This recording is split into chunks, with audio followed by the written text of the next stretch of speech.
เอาเครียดนี่เจ้าสิเฮ็ดที่ได้กินก็เฮ็ดเบิ่งมาดูประมาณโลหนึ่งนี่แหละเห็นบ่เอ้าคือทิมแม่นเครียดจังบ่เฮ็ดเต้นเฮ็ดดอง คือทิมเลยเอาแล้ว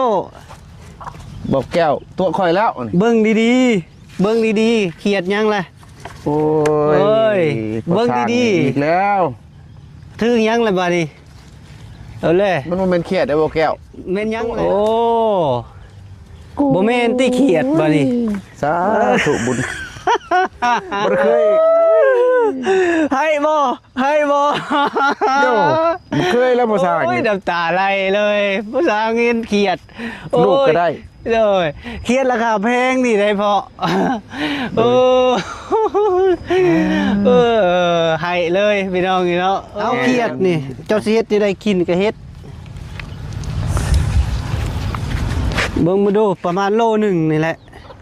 เห็นบ่เอ้าคือทิมแม่นเครียดจังบ่เฮ็ดเต้นเฮ็ดดองคือทิมเลยเอาแล้ว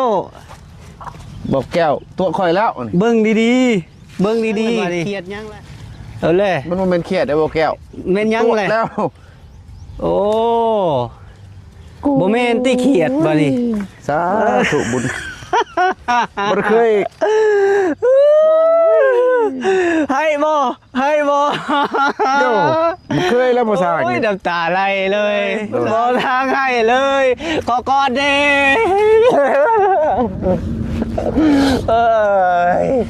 โอ้ยพี่น้องบ่สร้างลองไง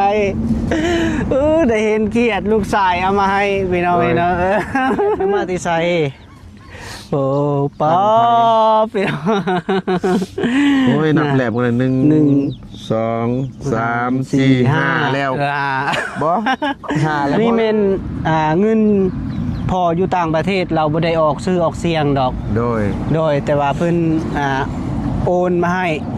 ห้เจ้า5 ล้านกีบพี่น้องเนาะอันนี้ก็อยากให้พอสร้างดีมีแห้งเด้อ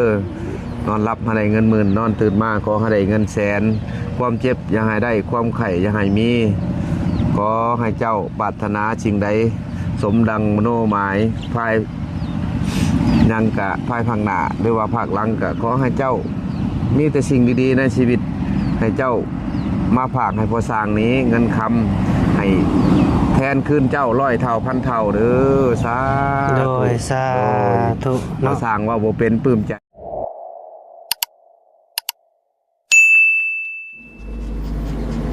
เอาครับทักทายสบายดีสวัสดีพ่อแม่พี่น้องเบิดสุขุสุขคนสวัสดีช่วงบรรยากาศ4 โมงกว่าๆพี่น้องเนาะพอดีแดดอ่อนๆพี่น้องเนาะพอดีเบาแก้วก็ลงมาหาพอสร้างมื้อนี้ก็ได้กะเบาแก้วยังบ่ทันไปหาน้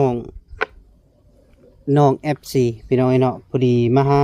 พอสร้างซะก่อนพี่น้องเนาะจากพอสร้างเพิ่นเฮ็ดหยังยังบ่ฮู้เห็นแต่รถพี่น้องเนาะเห็นแต่รถแล้วก็เบาแก้วก็เลยมาหาเพิ่นพี่น้องเนาะเพราะว่ามื้อวานนี้ก็เบาแก้วกับเมื่อป่าเพิ่นมาแต่ประมาณ5 โมงเนาะเบาแก้วก็เลยเมื่อเบาแก้วบ่สบายพี่น้องเนาะแต่ว่ามื้อนี้มาใหม่พี่น้องเนาะเบาแก้วมาใหม่แล้วก็เบาแก้วซื้อเขียดมาให้เพิ่นซื้อเขียดมาให้เพิ่นแกงกินพี่น้องเนาะแกงกินหรือว่าต้มกินก็แล้วแต่เพิ่นพี่น้องเนาะเพราะว่าเขียดนี่ก็ซื้อแพงเนาะพี่น้องเนาะแพงเติบ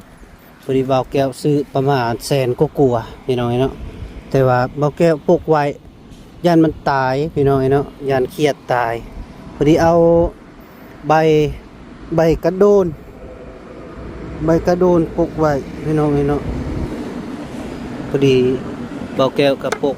คักแน่เลยพี่น้องเนาะพอดีเขียดอยู่นี่ก็ประมาณอยู่1 โลพี่น้องเนาะ1 กิโลเขียดแพงในยามนี้พี่น้องเนาะพอดีเพิ่นตกใหม่ๆไปพี่น้องไปหาพอสร้างจักเนาะพอดีแดดอ่อนๆพอดีบางย่านี่ก็คือแดดครึมๆพี่น้องเนาะคือว่าฝนสิตกนี่แหละพี่น้องเนาะโอ้ยส บายดีเด้อ เจ้าสวัสดี เฮ็ดหยังอะ พ่อสิดังไฟ ดังไฟเฮ็ดหยัง ดังไฟนึ่งเข่าเบาไฟนี่แหละ อ๋ออันนี้แหละมีภาระแล้วเนาะวันนี้นะอยู่ผู้เดียวเห็นบ่เมียบ่ได้อยู่นำพี่น้องไอ้เนาะเมียอยู่กับลูกชายติ แม่น ลูกชายบ่ได้ให้บ่ บ่ขึ้นนี่ก็สบายอยู่ สบายบ่เมื่อคืนนี่ จักแค่ได้แล้วได้ยินแต่พ่อแม่เว้าว่าจักเพิ่นเว้าหยอกบ่หรือได เพิ่นว่าได้ใด ว่าไปชุกเลยว่ะ ไหนฮะ นั่นน่ะเพิ่น บ่ยองได้ใด โอ้ยพ่อก็แพง อีพ่อก็ แม่ก็แพง อ้าว น้องอีกก็แพงบ่เอ้า อ้าว ข่อยว่าคันใหญ่แล้วบ่เป็นลูกแม่ชุกเป็นลูกอีพ่อสิได้บ่วะเอ้าบ่เท่าเลยเพิ่นก็แพงเด้ เฮ็ดจะได้บัดนี้แม่สุกสิได้จะได้บัดนี้ แล้วก็บ่จักแล้วเขาว่าก็เพิ่นเลี้ยงให้ข่อยเว้า ผู้ใดก็แพงเนาะ แม่ ผู้ใดก็อยากได้ติ แม่น อ้าว บ่ได้ให้ไปใส่เมื่อคืนนี้ก็บ่ได้ให้ก็บ่เศร้าช่องมืออยู่ โอ้ พ่อก็เมื่อจอบเบิ่งคิดว่าเพิ่นสิให้ก็นอนสมอย โอ้บ่ได้ให้ติลูกชายจะได้ บ่ได้ให้ โอ้ แพงแล้วอีพ่อหั่น พอเท่าน่ะแพงบ่ แน่นแล้วก็ แพง เพิ่นว่าว่า แห้ง อยากมาพี่มานอนอยู่หน้านะมาอยู่ที่พ่อเฒ่าว่าโอ้ยบ่ต้องให้ไปดอกป่ะ โอ้ เจ้าอยู่เฮือนพุ่นละดูเอ้ยอย่าฝนตกพาลงว่ะนะอย่ามัน โดย แดดมันยังเหลือบ่สร้างก็บ่จักแนวเว้าแล้ว ผู้ใดก็แพงติ แม่นแพงแล้ว เห็นบ่หน่อย บ่อึดแต่คนแพงเนาะ แม่น คนพัดคนฮู้สำเนาะ แม่นแล้วมื้อเช้านี่พอสร้างว่าสิเมื่อเวียกก็ มีเพิ่นประกาศแล้วก็ว่าหยอดยา โอ้หยอดยา เลยก็เลยว่าได้โอกาสเลยเพิ่น อืม อันนั้นแหละน้องและกับอีแม่หั่นแหละประโยชน์ก็แม่สุกแน่ โอ้ ประโยชน์ยาก็มีแต่มื้ออันเอาวันเดือนปีเกิดของเพิ่นแล้วก็เอาเข้าเป็นที่ว่าหยังแพทย์หมอเพิ่นสิเฮ็ดให้หันนะ เห็นให้เนาะ แม่น เว้า แม่น แบบอันนั้นน่ะ โดย แจ้งเกิดของเพิ่นเนาะ โดย เฮ็ดให้แล้วแหละ โด แจ้ง ย เกิดก็จดไว้เลยตอน โดย เอาไปทำอิฐเด็กก็ แม่น เห็นอยู่ แต่ว่าลังเทื่อพอสร้างเจียนั่นแม่ชุกเอาเมียนจักอยู่ในไสแล้วบ่เห็นเลยก็เบิ่ง โดย คนเบิ่งกัน อืม คลิปเจ้าหั่นแหละ เด้อ คอยกับปู่บ่ได้คิดว่าลูกสิมีว่าคนเบิ่งคนแย่งบ่ได้ให้เพิ่นว่าเพิ่นก็พอสร้างก็เมื่อคืนเมื่อนอน บ่ได้ให้เนาะ โดยบ่ได้ให้แต่ก็มาจอบเบิ่งลูกก็ดีใจแล้วเพิ่นก็บ่ได้ให้ในห้องบ่ได้ โดยพอดีเพิ่นกำลังดังไฟพี่น้องเนาะดังไฟเพิ่นสินึ่งข้าว โดย พอดีบอกแก้วก็เลยซื้อเขียดมาให้เพิ่นสิต้มบ่เขียด โตก็ว่าเบิ่งต้มนี่แหละบ่มีแนวกินแนวอยากยก บ่มีแนวกินแนวยาก โดย เอาเลยเฮ็ดจะได้คือบ่มีแนวกิน ว่าเฮาก็เบิ่งยังบ่ได้ทันเบิ่งจักเพิ่นแต่งหยังให้เฮาก็บ่ฮู้ว่าสิมีหยังกินเท่านะ โอ้ แรงคันพ่อก็มีตั้งแต่ลวกมีหั่นแหล้ว โดย มีไปซื้อมีมา เจ้าสิไปกินข้าวอยู่พุ่นบ่หรืออยู่ไส บ่แล้วเฮ็ดกินอยู่นี่แหละนี่เด้ อยู่นี่ นี่ เหรอ ลูกนี่แหละนี่จะกินข้าวนํกะได้เกลือได้หยังก็กินน้ำลูก ได้เกลือ นี่แหละมานี่นี่แหละนี่กับแชวๆอยู่พุ่นแหละเจ้าบ่ได้เบิ่งบ่ เบิ่ง บอก แล้ แก้ว ว อันมื่นมันค้านน่ะมันก็เข้าได้หมาเฮาเจ้าสวัสดี โดย สิเว้าก้อยแพงนี่นะแพงบ่ อันนี้กะนอนเผาเฮือนนี่น้ำพอนี้นี่เห็น ได้เว้าคือเมาบ่แม่นติ บ่นะ บ่ได้เมา ดอกเมื่อย เมื่อยเมากับลูกชายเนาะเอา แม่น เครียดนี่เจ้าสิเฮ็ดจะได้กินก็เฮ็ดเบิ่งมาดูประมาณโลหนึ่งนี่แหละ เห็นบ่ โอ้ เอ้า คือทิม แม่นเครียดจังบ่เฮ็ดเต้นเฮ็ดดอง คือทิมเลย เอาแล้ว บอกแก้วตัวข่อยแล้วนี่ เบิ่งดีๆ เบิ่งดีๆเครียดยังล่ะ โอ้ เอ้ย พอ เบิ่ง สร้า ดีๆ อีกแล้ว ถึงยังล่ะบัดนี้เอาเลย มันบ่แม่นเครียดได้อบ่แก้ว แม่นยัง ตัว เลย แล้ว โอ้บ่แม่นติเครียดบัดนี้ สาธุบุญบ่ได้เคย ให้บ่ ให้บ่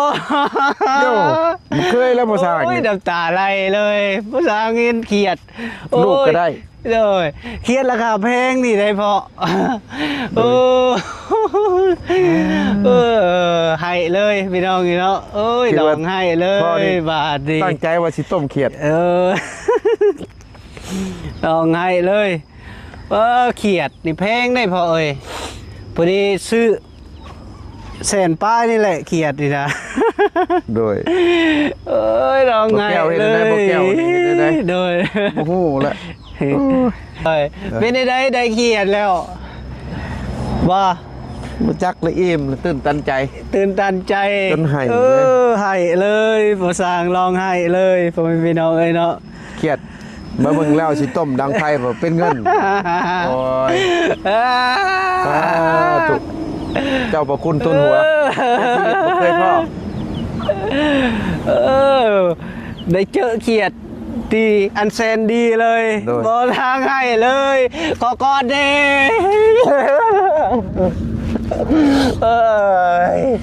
โอ้ยพี่น้องพอสั่งลองไงได้เห็นเขียดลูกชายเอามาให้พี่น้องเอานับเบิ้งดูพอสบายดีเด้อพ่อแม่พี่น้อง สบายดีพอในชีวิตบ่เคยลูกก็ได้แล้ว ลูกก็ได้แม่ชุกแล้ว ลูกก็ได้บัดนี้เครียดอีกเอามาให้เพิ่นอีกพี่น้องนะ นับบ่เป็นบ่แก้วเอ้ย นับบ่เป็นน้องไงเลย ลูกดีใจแทนพ่อเอ้ยโดยที่เฮาบ่เคยจับโดย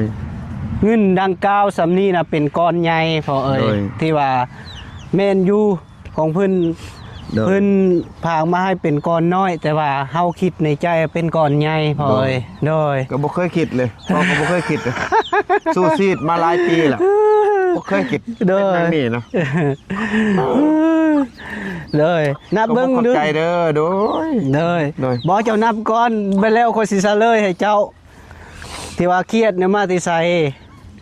โอ้ป๊อปโอ้ยนับแหลมกัน1 2 3 4 5แล้วบ่5แล้วพอแล้วพอเข้าใจแล้วโดยเฉลยก็ได้โดยน้ำตายังไหลอยู่น้ำตาไหลเลยพี่น้องไอ้เนาะพอที่ว่าเบ้าแก้วกาที่ว่าเพลงพอโดยพอสร้างกับน้องสีฟ้าที่ว่าน้องสีฟ้ากับเบาแก้วนี่เคยมาพอสร้างแม่สุกแล้วก็แบบว่าคือว่าพ่อแม่คิงพี่น้องไอ้เนาะก็ที่ว่ามีพออยู่ต่างประเทศเพิ่นก็แบบว่าเชื่อใจที่เป็นสะพานบุญให้เบาแก้วเป็นสะพานบุญให้ฟอสร้างกับแม่สุกพี่น้องไอ้เนาะแต่ว่าแม่สุกเพิ่นขาลูกน้อยพี่น้องไอ้เนาะก็คือ FC ก็ได้เห็นอยู่เมื่อวานนี้ก็ไปรับน้องเพิ่นที่ว่ามาเฮือนพี่น้องไอ้เนาะก็ที่ว่าเรียบร้อยแต่ว่ามื้อนี้พอแซนดี้ที่ว่าอยู่ต่างประเทศพี่น้องไอ้เนาะที่ฝากเงินมาให้นี่ก็อันนี้เป็นเงินพออยู่ต่างประเทศเราบ่ได้ออกซื้อออกเสียงดอกโดยแต่ว่าเพิ่นโอนมาให้เจ้าซื้ออุปกรณ์ที่ว่าเครื่องก่อสร้างอีหยังต่างๆนะที่เจ้ายังบ่ทันมีเพิ่นซอยให้เจ้าซื้อบล็อกจำนวน1,000 กว่านี่แหละแล้วก็เพิ่นให้เจ้าน่ะสร้างเฮือนเจ้าให้มันแล้วแล้วก็โดยเพิ่นฝากมาให้จำนวน5 ล้านกีบพี่น้องไอ้เนาะอันนี้ก็อยากให้พอสร้างขอบคุณเพิ่นแน่เนาะถูกโอ้ยสาธุแล้วโดยมันคุณที่พอสร้างไว้กับแม่นอันนี้ก็ขอบใจเด้อที่ว่าได้ฝากเงินมาให้พอสร้างที่สร้างบ้านสร้างเรือนขอให้เจ้าอยู่ดีมีแห้งเด้อนอนรับให้ได้เงินหมื่นนอนตื่นมาขอให้ได้เงินแสนความเจ็บอย่าให้ได้ความไข้อย่าให้มีขอให้เจ้าปรารถนาสิ่งใดสมดังมโนหมายภายยังภายภาคหน้าหรือว่าภาคหลังก็ขอให้เจ้ามีแต่สิ่งดีๆในชีวิต ให้เจ้ามาฝากให้พอสร้างนี้เงินคำให้แทนคืนเจ้า100 เท่าพันเท่าเด้อสา โดยสาธุ พอ เนาะ สร้างว่าบ่เป็นปลื้มใจมื้อนี้นะมีแต่น้ำตาโดยบ่ได้คิดเลย ลูกก็ได้แหละ โดย ก็ โดยทางบ่าวแก้วก็ โดย ขอขอบคุณขอบคุณเด้อทางพออยู่ โดย อยู่ต่างประเทศเนาะอยู่อเมริกาพี่น้องเนาะที่ว่าพาเงินให้พอสร้างก็ขอให้เจ้าอยู่ดีมีแรงสุขภาพแข็งแรงอย่าเจ็บอย่าจนอย่าขาดอย่าส้นเด้อพอเด้อโชคมาร่ำรวยอยู่มั่นคนยืนตลอดปีตลอดไปเจ้าไปใส่มาใส่ก็มีคนฮักคนแพงเด้อพอเด้อเจ้าพาเงินมา5 ล้านกีบแต่ให้เจ้าขึ้นเป็น100 ล้านกีบเด้อพอเด้ออาสาธุโดย โดย อันนี้ก็ถือว่าเบ้าแก้วก็ยังบ่เคยจับเนาะพี่น้องเนาะที่ว่าจาก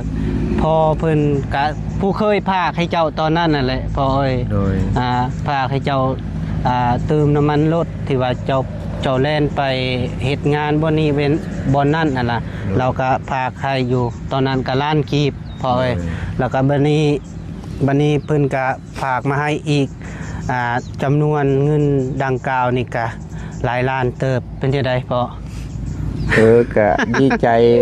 ทั้งน้ำตาเลยนะก็บ่เคยเห็นในชีวิตนะพอทุกข์ โดย ที่พอทุกข์นอนในโพน โดย ต่อไป นอนใน ก็ โพน ขอให้พอสร้างนี่มีบนเพิงบนดิงซา โดยซะ ฝนตกผ้าลงก็บ่ได้นอนตาก โดย หมอกตากฝน โดย โดยก็ขอบมุกขอบใจและทางเบา โดย แก้ว โด ขอย ให้เจ้าดีมีแห้งทั้งพอสร้างนี่ก็สู้ต่อไป โดย ได้ลูกแล้วก็พอสร้างก็เข้มแข็งคือมื้อนี้ก็ว่าสิเอามาพี่ก็เบิ่งอาการมันก็มันบ่มีบนผักบนเช้า โดย ฝนตกฟ้าลงก็ขออยู่น้ำพ่อน้ำแม่ก่อน โดย พ่อแม่เพิ่นก็แพงเด็กก็พอสร้างก็ขอบใจเบิดทุกผู้ทุกคน โดย FC ขอให้อยู่ดีมีแฮงร่ำรวยๆเด้อสา โดยสาธุโดยให้ละล่ำรวยๆมาสู่ครูสู่คนนั่นแหละพี่น้องเนาะพอดีกาทางเบาแก้วก็บ่คิดบ่พันว่าพ่อฝากเงินมาให้แบบก่อนนี้เนาะ โดย มาให้บ่าวแก้วเป็นสะพานบุญให้นะพี่น้องเนาะก็ทางบ่าวแก้วก็ขอมุกขอบคุณหลายๆเด้อพี่น้องเด้อโดย มีแต่เจ้าเก็บไว้แล้วก็คือว่าเจ้าสิซื้ออิหยังก็แล้วแต่เจ้าบัดนี้เนาะ โดย เพิ่นมาให้แล้วก็มีแต่ซื้อบล็อกบอหรือว่าซื้อเล็กที่ว่าเจ้ายังบ่ทันมีอะนะ เล็กแล้วก็กั โดย บล็อกแน่แล้วก็ปูนมาอันน่ะ ปูน เติม โดย ใส่ตกเก่านั่นแหละ โดยที่ว่าปูนยังบ่มี แดนเบิ่งไปเบิ่งอันนั้นนะบ่งกบจักอันนั้นนะเอาห้องนี่เด้เฮาสิอันเฮ็ดห้องนี่ก่อนก่อนให้ลูกนอนเด้สิเอาลูกมาเลยก็ เอาลูก ห้องนอนเด้เพราะว่าพ่อก็คิดฮอดลูกนะ กินฮอดบ่ นอนคืนนี่นอนบ่หลับ นอนบ่หลับ คิดฮอดลูก แม่นบ่ นอนบ่หลับอีกบัดนี้ แม่นไปว่ายันลูกให้อะนะยันแม่ชุกเอาบ่เป็นหั่นนะพอสร้างเคยอยู่อุ้มแล้วก็อีพ่อก็อีแม่มาชองมึงก็นอนสบายอยู่พ่อแม่เว้าบ่เจ้าของว่าจะญาติกันได้ป่ะ อืม เอาญาติแล้วญาติเด็กอุ้มนะมันขี้ไล่กับตัวเด้พวกแกวไปเบิ่ง ขี้ลายบ่ แม่น เออ แม่ว่าให้ช่องเทือให้อยากกินเท่านั้นแหละก็เลยว่า อ๋อ พ่อแม่เพิ่นก็เบิ่งที่สุดเลย เอานมพุ่นบ่ กะ เอาน น ม มพุ่นนมมันนั่นแหละเพิ่นก็ นมเบอร์หนึ่ง เพิ่นดูแลแม่นเพิ่นก็ติดตามอยู่ เออ ว่าแม่เนี่ยบ่ได้ไปไสายแล้วพี่แม่ครับก็แม่สุกก็ยังอยู่นํกันนั่นแหละกับลูกยัง เออ อนามัยอยู่หันสถานที่เพิ่นก็อยู่มีเอ้ยน้องเพิ่นมาอุบลก็หลายอยู่เพิ่นดีใจนะนำแม่สุกนั่นเพิ่นบ่เคยได้ลูก เนอะ แล้วก็มาแนะนำแต่ว่าป้อนข้าวป้อนน้ำเห็นมื้อเช้านี่อันนั้นนะคลิปบาวี่ป้อนข้าวลูกเอามือสั่นอยู่นั่นนี่เอ้า สิป้อนสิฮู้ดังบ่รู้นะอีแม่วะจนอีแม่ญาติมือโอ้เราบ่เคยได้ยันลูกกันแต่ว่าป้อนไปแล้วยันบ่ถึกบ่หรือว่าแบบใดขนาดเราก็สิแบบว่าดีใจบ่รู้ว่าแนวใดเราก็บ่เคย อืม เว้าแล้วก็คือเว้าหั่นแหละอันนี้ก็ขออนุญาตเราคือเว้าหั่นแหละบ่เคยได้ บ่เคยได้เนาะ แม่ดีใจเลย แต่ใหญ่มาแล้วก็พ่อกับแม่สิเอาติ เอาเลี้ยงให้เพิ่นนั่นแล้วแต่ว่าชื่อก็ชื่อแม่ชุกกับเพิ่นยอกว่ะ เลย ยอกพอสร้างนี่แล้วว่ะ เลย ข่อยบ่ได้ให้เด้อพอชุกกับแม่สร้างนี่ว่ะสิข่อยสิเอาได้ว่ะเจ็ดได้ว่ะพอสร้าง เฮ็ดจะได้บัดนี้ คือแพงแท้ข่อยว่ะ เอาก็เอาคะแนนออกชื่อพอชุกกับอันแม่ชุกกับพอสร้างว่ากักได้ เลย แพงอีหลี แพง บ่ได้ ปะ โนดแพงคือเบิ่ง อืม แพงคัก เลย เราว่าโอ้เพิ่นหยอกเด้พ่อเฒ่าหั่นหยอกจักยังไงแล้วความหยอกเพิ่นค่อยก็หัวอยู่ดอกเพิ่นหยอกให้หยอกหลานเพิ่นโอ้ค่อยว่า ก็ดีแล้ว แม่น เอามาแล้วก็ต้องได้แพงแล้วเอา แม่นโอ้ เฮ็ดจะได้ซะก็เป็นลูกคนเด้ โดย เลย ก็ยอมรับอยู่ เฮาได้มาพี่ก็ว่าทุนหัวได้พอเอ้ย แม่น หาไส้ได้บ่ได้มีได้ เพราะค่อยคิดผู้เดียวค่อยหันหน้าจักพิดหรือถึกนะบอกแก้วแม่ก็บ่ได้อยู่หาเช้ากินค่ำหั่นนะบัดนี้มันให้ลูกเราก็บ่มีอยู่จักมื้อใดเพิ่นสิไปวางอยู่ในป่าในดอนจักมื้อใดหมดแดงสิครบจักได้กินจักบ่ได้กินบ่ได้พื้นนมแม่เนาะบัดนี้น่ะ เลย เล่ากระเท่าแล้วจักสิออกจับงอกเลยอาศัยพ่อสร้างนี่บางเทื่อพ่อสร้างมีเงินกะอีต้นสำลูกเฮาหั่นนะเลยสิซื้ออยู่บางเทื่อ3-4มื้อบ่หรือว่าเดือน1 2เดือนจังสิเอาไปฝากเพิ่นนั่นนะจักสิอยู่แบบใดกินมันได้ก็อีต้นเพิ่นอยู่กับบ่แม่นดอกว่าพ่อสร้างนี่บ่เบิ่งกะเฮาก็เบิ่งซำเฮาเพิ่งได้บางเทื่อพ่อสร้างครอบครัวก็บ่มีอยู่แล้วเฮาก็ฮู้แล้วว่าพ่อสร้างก็ทุกข์ยากก็เลย เลย อีต้นเพิ่นโอ้ยเพิ่นมาอยู่นำพอสร้างเนี่ยซ้ำก้อนเงินก้อนคำมาหนึ่งอุ่นบ้านอุ่นเพื่อนผมนะข่อยก็ว่าดีใจแล้ว เลย โดยดอกบุรนได้แล้วนี่ข่อยเอามาได้อเนี่ย เอามาบ่ โยเอามาแล้วข่อยคิดฮอดพอเท่าไม่เท่าจะกินยอมหรือบ่เลย เอาไปเฮือนลาว มาเลยว่า เนาะ เตะติงติงเตะติงติงเลยโอ้ข่อยอยาก เพิ่นอุ้มแล้วบ่ โว้ยอุ้มแล้วอุ้มแล้วอุ้มเลยข่อยว่า อุ้มคักละ แต่เก้าเราว่าโอ้ยข่อยก็อยากได้ตัวโดนคือชื่อลูกสาวแตวคณะใหญ่เมื่ออะไรวานชื่นนี่มานำเอาได้ใส่บุญมาอันนั้นนะมาอยู่ใส่บ่มาครับลูกเคยผู้นี้แหละพอเฒ่าของเราแพงเด็กน้อยเราบ่มี มา เราบ่มีเด็กน้อยเบาตรงๆเลยเพิ่นน่ะอึดคนเพิ่นน่ะแพงหั้นนะ อืม มื้อนี้มาด้วยน้ำตาได้บ่แก้วเอ้ยเห็นเลย เลย ขอให้อยู่ดีมีแฮงคือกัน ก็ดีใจนำ โดย นำเจ้าคือเก่า บ่ได้คิด แหละ แม่น อืม เลย เอาไปดังไปนึ่งข้าวต่อบัดนี้เจ้า แม่นเลยครับมานึ่งข้าวแล้วบัดตกลม สบายดีเด้อ ไป เด้อพอดีมื้อนี้ผู้สร้างก็ได้รับโชคอีกใด โอ้เนาะ โอ้ได้รางวัลใหญ่เลยมื้อนี้โดย โดยสบายดีบ่ไร เลยโฟ เจ้า ห้องให้เลย ค่อย น้ำตาไหล บ่เคยมีเลยบ่ไร เพิ่นว่าบ่เคยครับ ชีวิตนะ ลูกก็ได้แล้วโดย ลูกนำโชคนำลาบมาให้ โดย โดยซะ เอ้าแท้ได้ โดย แม่นเลย ก็บ่ได้คิดแต่ก็เว้ากันกับเมียเฉยสิเลี้ยงลูกใหญ่บ่พอเฒ่าเนี่ยคอยมื้อเช้านี่ก็ไปซื้อน้ำและซื้อทานอีพ่อว่าโอ้ยลูกเอ้ยบ่ต้องซื้อดอกคะแนนชุมเจ้าหั่นให้เลี้ยงลูกชุมเจ้าใหญ่นะพอเฒ่าเว้าบัดนี้บัดเว้ากันเอ้าคันว่าชุมเจ้าเลี้ยงอยู่พี่แหละบัดนี้จุคอยเลี้ยงมาให้อีแม่เว้าจักเว้าหยอกหรือว่าเว้าอีหลีแล้วกับอีพ่อก็แพงว่ะแล้วเลยว่าจุคอยสิเอาได้ว่ะ เพิ่นเว้าเด้ เฮ็ดจะได้นี่บ่ไร วันนี้ ลูกนะลูกเฮาได้ ไปว่าชุดแล้วแต่พ่อแม่ไปว่าก็ เด้อ รู้จักแนวเว้าข่อยก็ดี เด้อจังได๋เมียเจะอยากได้ เด้อเพียงว่าเพิ่นก็เรียกให้ลูกเพิ่นคือเก่าหมดแล้วเพิ่นยอมแม่ซุก เออ แม่ซุกก็เลยว่า เพิ่น จัก ก็ย บู อ ด ม หรือ นั่นแหละ ยอม โดย แพงเด้มื้อเช้านี่มาหยอกแต่เช้าๆพ่อเฒ่า โอ้แนวมาแล้วกับลูกเนาะ เนาะกันเราบ่แพงเคยเราสิให้ไปนอนอยู่เฮือน แม่นน้ำตาอะไรจังเลย ลานเนาะเฮ็ดจะได้ซะ โดย น้ำตาไหลเลยบ่ไรเพิ่นได้ครับโชคใหญ่เลยโอ้คักและ ดีแล้วเนาะ โดย จะมาที่สายบ่ไร มาแต่เฮือน มาที่เฮือน ไปสร้างเสาแล้วก็กลับมา บ่มันพอสร้างตอนหนึ่งก็เบิ่งคือเจ้าลงวัดบ่คือว่าแม่นช่างเสายังบ่ไหล สร้างเสาลักหัวเขาวัดนะ เอาได้เขาดีบ่เจ้านะ แม่น เอาแล้วสาธุบุญเฮาเด้บ่แก้ว โดยเสาดินบ่ แม่นเสาดิน โดยจัก เสา เสา ยัง บ่ มัน ล่ะ เทือนบ่ บ่เสาลักหัวเด้ โอ้เสาหลักหัว เฮ็ดกำแพงบ้านเฮาเฮ็ดกำแพงโดยอ้าวสาธุ โอ้ยสาธุ อุปโภคนานำ เด้อ ว่าก็ยังบ่ได้พอดอก เฮ็ด เพิ่นสมทบมาเชื่อ โดย เพิ่นเปิดสมทบมาเนาะ แม่น นั่นเถื่อมีผู้ใดอยากร่วมทำบุญเนาะ โดย ก็ แม่น ดีเด้อ โดย โดยสาธุ นำเนาะ มาไปยังมีใจศรัทธาเนาะ โดย ทำบุญทำทาน บางอย่างก็ถือว่ายังขาดได้สิ่งใดอย่างเนาะ แม่น โดย พวกกำแพงประตูขอบประตูโครงก็ยังบ่มี โดย คือแหละ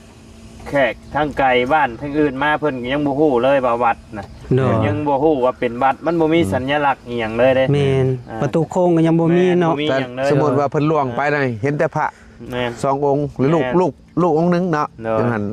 อันได้จากเบาแก้วกับทั้งเบาไร่ก็ดีใจนำเด้อพอสร้างนำทางมาก็ขอให้อยู่ดีมีแฮง สร้างก็ถือ โดย ว่าบุญ บุญ เนาะ ก่อน โดยบุญ โอ้ได้ลูก โชคเราเลยเนาะ ถูก เราได้โชคเลย โดย บัดนี้ โดย โดย ไปหาให้อันนั้นเบาแก้วไปหา โดย ไปถ้าว่ามันเป็นช่วงเนาะเบาแก้วเนาะ เลย ไปแล้วบัดนี้เราป้าคอยคิดยินเพิ่นเว้าเลยเคยพอนั้นไปล้มเบิ่งโอ้ยได้สาธุบุญโมทนานำมาลีสายบุญค่อยว่า จังว่าได้ช่ององค์ทั้งให้ครูบาอาจารย์เพิ่นก็มีแต่ว่า ชาวบ้านเฮา โดย ป้ายนั่นเนาะ โดย มันบ่แม่นว่า เฮา แต่มื้อนี้มื้ออื่นได้บ่ไรเอ้ยเฮาสัวเฮาเบิดไปแล้วกับลูกเต้าเรากอเฮาได้รบได้ไหวคือเก่าเพราะว่าพระสงฆ์องค์เจ้านี่เพิ่นนับถืออยู่แล้ว โอ้ตลอดชีวิตและ ม่ เพิ่น ต ค ลอด รับ ชีวิต นะ ปรึกษากันแล้วก็เบาแก้ว ได้ นั่นให้กะพากันเว้าให้ได้จังว่าสู่ชนมาก็สาธุเฮาก็ได้สำนี้ก็ดีใจนำหักเรื่องใต้เรื่องหยังหันงบเพิ่นอันนั้นน่ะกะเบิ่งก็สิได้จักลักหรือจักเสา บ่ได้ไปสร้างไว้แล้วถามเพิ่น โดย ถามเพิ่นนั่นเพราะว่าเพิ่นผากมา230หลอนก็ได้แต่ได้แต่40ปลายลัก โดย โอ้ 40 ลัก ปลาย 1 แสนปลายบ่เดี๋ยว ลักต้นหนึงเพิ่นว่าคันเข้าวัดนะเพิ่นเอาน้ำแต่ต้นละแสน โอ้เพิ่นก็มีใจศรัทธาเนาะ แม่นๆ ทำทานไปเลย ทำทาน โดย แม่นแหละ เพิ่นเอาน้ำต้นละแสนเพิ่นน่ะแต่ว่า อ๋อ ว่าไร่ก็ได้ไปสร้างแล้วเพิ่นว่าประมาณ4-5มื้อเพิ่นยังเฮ็ดบ่ทันเพิ่นน่ะ เพิ่นกำลังตีบ่ แม่นแม่น ตีแบบอีหยังเนาะ ก็ดีใจเลยแล้วได้ข่าวดีแล้ว โอ้ดีใจหลายๆ แล้วบ่าวไรเอ้ยมีในใดก็เฮาก็จึงว่ากัน ผังเจ้าหาแล้ว อันนี้ก็คือว่าของ ทำบุญทำทานไป บ่ได้ก็เฮาก็มีใจศรัทธาไปโมไปเลยหั่นแหละเฮ็ดได้มี มัน คำนำคำสู้หั่นแหละ ทางบ้านเฮาแหละเก็บหอมรอมริดใส่กัน โดย บ้านในเมืองเนาะ โดย ซอยมาซ้ำนี่แล้วก็ โดย ว่า สมทบทุนเอาเนาะบอก แม่น บอกอะไรเนาะ คือว่าล้านหน้าข้างหน้านี่น่าจะพออยู่ อืม ข้างหน้า ด้านล่างก็เป็นกำแพงเลยบ่เฮ็ดอ้อมเลยบ่ ก็ มันท่านเว่า ก็ เนาะ ยังบ่ได้เว้าถึงกำแพง เพราะว่าเอารักกว่า เอารักให้ แม่น เดี๋ยวก็ โดย แม่น แบบว่าอ้อมเลยบ่ แม่น อ้อมวัด อ้อม นะ เอาเธอละแพงเนาะบอกอะไรเนาะ แม่น คำมันบ่มีคำไม่จังไพ่เนาะ แม่ แม่นหรือว่าเอาน้ำจับ น้ำมักจับอีหยังก้อน มาใส่ด้านหนึงก่อนนะเพราะว่าขอบเขตมันก็เพราะว่าไพ่ใหม่ได้ช่วงหนึงอะแน่น ยามผ้ายามฝนย่านงัวย่านกล้วย แม่ เข้าน ไปฮะอีหยังในบัดในว่านะ แม่ โดยโดยเออ เบิ่งก็น่าเห็นใจอยู่นะ โดย อืม โดย แต่ พอ ว่า ดี เพิ่น แล้ว ว่าอันนี้ก็ช่วยได้ก็โอเคก็ดีใจน้ำเพิ่นได้มาเบิ่งแล้วก็เพราะว่าเพิ่นมาอยู่นี่ก็เพิ่นจักสร้างหั้นนะตามอันนั้นนะทางพอสร้างไปเบิ่งก็เพิ่นก็เข้าใจอยู่กับวัดวาศาสนา โดยเพราะว่าก็ เพิ่นโดย เพิ่นก็อยาก ตะโลก็ มี ได้แล้ว แต่ว่าพระก็ได้แล้ว แต่ว่าเพิ่นขอในอันนั้นนะพนักบ่หรือจังกายา แต่ว่าพญาติแยงได้ก็คือใต้ที่สุดนี่ถือว่าพอสร้างนี่พร้อมแล้ว แม่น ใต้เป็นหยัง อ่า ตัวสำคัญนี่ให้เป็น สำคัญ เสาหลักอ๋อ เพราะว่าให้มีขอบเขตโดย แขกมาย่าฮอดก็เพิ่นสิฮู้ว่านี่วัดดงบางยางเนาะ แม่มันต้องมีสัญลักษณ์ของ แม่ แม่นมีแหละ แม่นนี่แหละโดยคือสมมุติว่าบ่ไรสมมุติว่าประตูคงนี่คือสมมุติว่า ความคิดของเจ้าหนนะหรือว่าเฮ็ดนั่นน่ะเฮ็ดซึ่งกับเพื่อนเขาสแตลบ่หรือว่าสิเฮ็ดไปข้างเบิดเฉลียง ต้องสลี บ่นะ เหมือน เข้ามองอันนี้เลยในใจเขานะ โอ้บ่นั่นน่ะบ่ทางพอสร้างมาเมื่อแต่พี่เลยเข้าเลยบ่ แม่นมองไอ้กอไม่ไผบ้านนะ โอ้ข่อยพร้อมแล้วตัวน่ะงามแล้วข่อยพร้อมแล้ว พอดีเนาะเป็นป้ายเลยเนาะ แม่นโดย กอไม่ไผบ้านออกเวลาคนเข้ามาก็คือหน้าวัด แม่ โดย แม่ พอดีเลย คักแล้ว งามเลยสันกะโอเคอยู่เนาะ ในความคิดบ่ไรแต่บ่ไรก็ยังสิไปอัปเดตแบบ โดย ชี้แจงหมอง บ่พอสร้างกะหากสิกล้าเว้ากับชุมเจ้าเด้ เนาะ ระวังเบาแก้วกับเบาไหลเด้ เพราะว่าเป็นหยังเฮาจังกล้าเว้าเพราะว่าเฮานั่นในสายบุญก็แม่นแต่ว่าเฮานี่ก็ตกซ้ำนี่เลยบ่ได้คิดได้มื้อนี้น้ำตาไหลแหละแต่ว่าดีใจมื้อวานนี่คิดว่าป้าบ่นึกบ่พันอีกสิได้ลูกให้แม่สุดเลี้ยง ลูกบุญธรรมอีกบ่ได้ให้บ่ได้ห้องบ่แก้วเอ้ยสบายก็ว่ามื้อนี้เพิ่นว่า โดย เห็นอันนี้ ดีแล้ว จังว่าจริง เป็นผู้ฮู้มานำเนาะมาอยู่นำก็ดีแล้ว เพิ่นก็บุญเพิ่นมาอยู่น้ำพ่อน้ำแม่ก็ดีใจนำ บ่สมมุติเฮาสร้างไปเรื่อยแล้วก็ เออ เฮามีสิทธิ์ออกแบบก็ได้เบาไหลเนาะ แม่น เฮาอยากได้แบบ แม่น งามแบบใดเฮาก็แนะนำเพิ่น แม่น ก็ได้เนาะ แม่น โดย เฮาก็ เพราะว่า ไปเบิ่ง เฮาก็ หลาย บอก บ่อน ไป หลาย นำ ที่โดย โดย คันความคิดบ่ไรน่ะอยากเอาหม่องที่หม่องทางรถเข้าหันเลย โดย มันเป็นหน้าประตูเลย แม่นพอดีจึกเลยเนาะ แม่นงาม พอดีเป็นโอ้ย ประมาณต้น งามเลย เดียวนะบ่ไรบ่พักปานใด มันนานพด เนอะ มันเป็นที่ มัน ว่า อยากเปรี้ยวหน่อยหนึงเนาะ แม่น มันเอี เดี ย ยว วแล้ว บ่ได้ ก็บันเบ้าขอโทษน้ำแบบว่าบ่รับแขกเด้ มันจ่อพวก เออ แม่นมันเจาะ มันจ่อเวลาคนมาแบบอยู่จังซี่ข้างอยู่จังซี่ แม่น มันแบบอันนี้คือฮอลแลนด์เข้าไป มันต้องเสลียงเนาะแบบนี้เนาะมันถึงเด้อเอ้ย เข้าไปมันก็ประตู โดย เลยหั่นนะ โดย อัน ครับ นี้คือเฮาเบ้าไว้ก่อนทางแฟนคน โดยอนาคต กันได้เฮ็ด เบ้า เนาะ บ่ได้เนาะ เนอะ เฮาบ่ได้แต่ผลบ่แก้วก็มีเงิน1,000บ่ไรก็มีเงิน1,000พอสร้างมี200,000หั่นนะ เนอะ รวมกันเลยยังสิเฮ็ดหยังซื้ออันสิมาแบบว่าตีแผ่นพังบ่บางเทื่อพอมัดเล็กมันยังกระเทไปนะครับกันที่ว่าทางเข้าหั่นนะกันว่ามีแผนมีหยังหั่นนะเว้าก็เฮาก็บ่แม่นว่าสิเฮ็ดโลดแต่ว่าเว้าความที่ว่าอยากให้ก้าวหน้าหั่นแหละก็บ้านก็บ้านเบาไร่เด้ทั้งเทื่อพอสร้างนี่ไปตักบาตรหยาดน้ำทั้งเทื่อนักกอยมันไกลเด้ เนอะแม่ เดี๋ยวสิพาลูกเข้าไปกับเมียนี่แหละบ้านเจ้านั่นแหละกันเบาเรื่องนะโมตัสสะกันนี่ ดี แต่ว่าพอสร้างก็มักคือกันด้านนี้หั้นนะแต่ว่าทางด้านศาสนานี่ เมื่อมื้อนี้ก็ได้ชื่อไอ้ผ้าพรมไปถวายเพิ่นนำ เด้ ผ้าห่ม ว่าแล้ว โอ้ผ้าห่ม เพิ่นบ่ได้แจ้งเจ้าได้บอกแก้ว เด้อ เพิ่นว่าอยู่วัดบักวันนี้ฮะก็สิเว้าซื้อพระพรหมไปถวายมันพระหั่นบ่ แม่นมองไอ้บางพระบางหยังอะ เออ โดย แต่ว่าสร้างก็สร้างสามเพิ่นบัดชงมาแต่ชองนะ เออสร้างทางอนา แม่น ออนไลน์บ่ ทั้ง โดย เฟซเนี่ย กาดีใจนํเด้อบ่าวลายเด้อ โดย เป็นสะพานบุญกับทั้งเบาแก้วโดย โดย แต่ก็ยังบ่พอหรอกมันบ่พอทางแม่เพิ่นว่าอยากให้มันเต็มทั้งเทิงหั่นพอว่าไล่ไปเบิ่งแล้วมันรวมๆเกือบ7ผืนครับ โอ้มันบ่ได้ธรรมดาเด้กวงเติบ โดยเจ็ดพื้นเนาะโดยกันมีหยังกะมีแต่ว่าเฮาสมทบกันเด้อเบาไหลเด้อมีหยังกะติดต่อหากันมีงบมีหยังกะเฮาก็จึงว่ากัน มันจึงคักเนาะคือวังใดนี่กะ แต่ว่าทางเบาแก้วก็บ่ได้มาร่วมนำกะก็เสียใจหน่อยนึง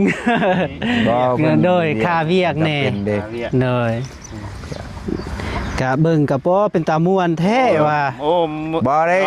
ก็เริ่มต้นตะบิดกับสะพานบุญกับเบาแก้วแล้วเอามาก่อน เนอะ แต่ว่าเฮ็ดหยังก็อย่าได้บ่ไร เนอะ ต้องเฮ็ดน้อยๆเห็นบ่เล่ามาก็ แม่น คิดว่าบ่มีจะท้าตะบิดนั่นซ้ำนี้บัดนี้สุดท้ายมาแบบบ่ไรเอามา แต่ว่าผู้นี้ก็เป็นสะพานบุญคือกัน แต่ว่านำทาง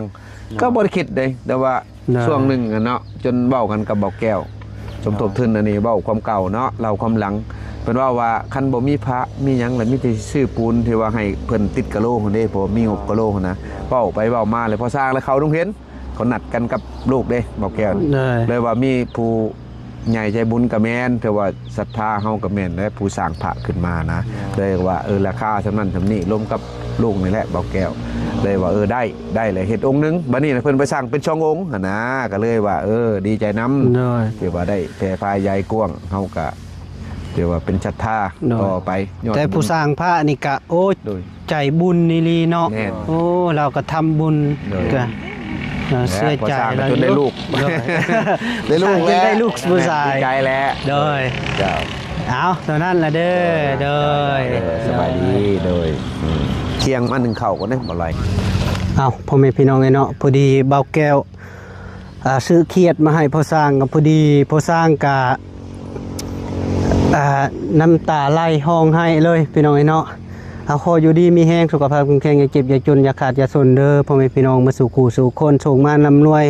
ไปใส่มาใส่มีคนหักคนแพงอยู่มันคนยืนตลอดปีตลอดไปโดยบายบายทางเบาแก้วกระจบคลิปเท่านี้ก่อนเด้อโดย